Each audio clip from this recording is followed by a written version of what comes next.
You see, being born with no legs and one arm was challenging at first. I think we can all agree that middle school and high school are probably some of the most judgmental times of our lives, right? We care about what other people think of us. Do we have the right clothes? Do we have the cool clothes? Do we have the right shoes? Luckily, I didn't have to worry about that. But we care about what the other kids think of us. And so I got into school and I finally realized I was different. I finally realized that the kids were taller than me. I finally realized that I was getting pushed in a wheelchair and I had an aide in school with me. And people thought I was slower because I had someone sitting with me in class. I saw all these things. There was a moment when I was in third grade and we were playing kickball. And you're probably asking, Nick, how do you play kickball? Well, me being solution-oriented Nick and always focusing on the solution, I analyzed and saw what kid had the best leg, what kid had the best kick. And I said, can you kick for me? And I'll run around the bases because I can run around, I can hop around. And so as a third grader, every game's like the World Series. And so I get up at bat and that kid kicks that red ball. And I go running or go hopping to first, to second, to third, and I slide into home right before they can get me out. And I remember I was sitting or standing in between the pitcher and the catcher. And I remember the catcher going to the pitcher, how are you going to let a cripple score on you? I'm in third grade. I don't even know what that word means, but I know that it's negative. I know it has this negative connotation to it. And that was the first taste of the why me. Why do I have to be born like this? Why do I have to go through these challenges? Why do the kids have to make fun of me? I beat you fair and square and don't even have legs. Why me? Raise your hand if at least one time in your life in your inner dialogue, you've asked yourself, why is this happening to me? We've all had those moments. And so by the time that I got into middle school and high school, I was looking for a way out. And as in a way out, I was looking for a way to love my body a little bit more. I was looking for a way to deepen the relationship I had within myself. Because the most important relationship we have is the one within ourselves. We need to find creative and unique ways to fall in love with ourselves each and every day. Because I was also a kid that was wondering, where does confidence come from? What is this confidence thing? I wasn't born with legs. I guess I don't have confidence. What is confidence? But what I've realized, my friends, is confidence is a skill. Confidence is a skill, and a synonym for confidence is self-integrity. And so what I mean by that is humans, you, me, we're all guilty of committing to things and not following through, right? But there's an underlying issue.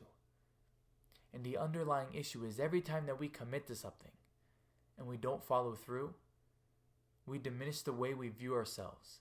We diminish our work ethic. We diminish our word. As humans, one of our most powerful things is our word. We diminish the way we view ourselves. And so how we build confidence is we commit to things. It could be a big thing. It could be a small thing. But we commit to something. And when we follow through, I'll try my best, we not only physically applaud ourselves, but we mentally applaud ourselves. We praise ourselves. We give ourselves the high five, the A-OK. Because that's how you build confidence, is you commit to things and you follow through. And so as a middle schooler, I got into high school and I asked myself, Nick, you go to school with a fake smile every day. You hate the fact that you're born with no legs and one arm. What are you going to do to get yourself out of this hole? Because let me tell you, my friends, the only person that's going to make a drastic change in your life, whether that's physically, mentally, emotionally, spiritually, the only person that can make a drastic change in your life is who? Yes, you. You have to do it for you. And so I was looking for a way out. And so I'm from New Jersey. Wrestling's a big deal. So my older brother was a wrestler.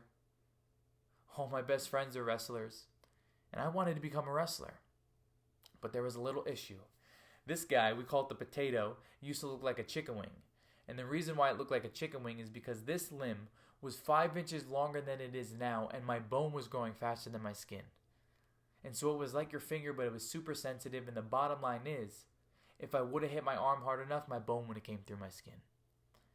And so I was focusing on the solution rather than the problem. I was figuring out what ways can I become a wrestler.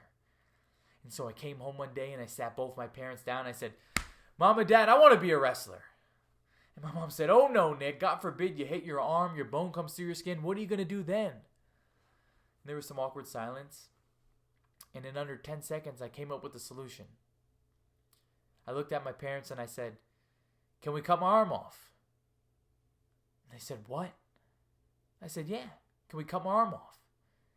And the first thing my parents said were, Nick, the right word is amputate. You're so aggressive with your words. And I said, okay, can we amputate my arm? Can we do something about it? And they said, Nick, is this something that you really want to do? And I said, yes, absolutely. And so my junior year of high school, my parents went ahead and scheduled the appointment for me to amputate my arm. And I remember, I think it's funny because right before I went to the surgery, I looked at the doctor. I said, Doc, if I can't beat someone over the head with this when I come out, we're going to have a problem. And I also didn't tell any of my teachers or any of the kids in school. And so after my surgery, it was successful. And I came to school and I'm like, hey guys. They're like, Nick, what'd you do? I'm like, I cut my arm off. They're like, why? And I remember I was so excited to tell them. I said, I'm going to become a wrestler. And people supported, but people laughed. They said, Nick, let's be real. How are you going to become an athlete, let alone a wrestler? You have no legs and one arm. Raise your hand if you got some haters. You see, we all have haters. We all have naysayers. The outside noise in our life. The people that tell us that our goals are too big. That we're not smart enough, pretty enough. We don't have enough limbs. Whatever it may be. But we all have a choice. We can let the outside noise affect us or drive us. Which one? Quick. Which one do you want? Drive. And not only that, the question that I really want you to self-reflect on is, what are you willing to commit to further the relationship with yourself? What are you willing to sacrifice for your dreams? What are you willing to sacrifice to be successful, to be that student, to be that athlete? What are you willing to sacrifice? Because I was willing to sacrifice a piece of my arm. I didn't even know if I was going to make the wrestling team. But I promise you, my friends, when we sacrifice, when we commit to things, and we follow through, you gain a piece of armor, you gain a piece of confidence, and you deeper the relationship you have within yourself. And that's the most important thing. Confidence is having a relationship with yourself that's so good that you don't care what anyone else thinks of you. And that is the beauty by working on ourselves. Listen, over the 23 years of my life, my friends, I've realized it's not the physical body that holds us back. But the biggest disability you can have is a bad mindset. I'm Nick Santonastasso, and I'm sending my love your way.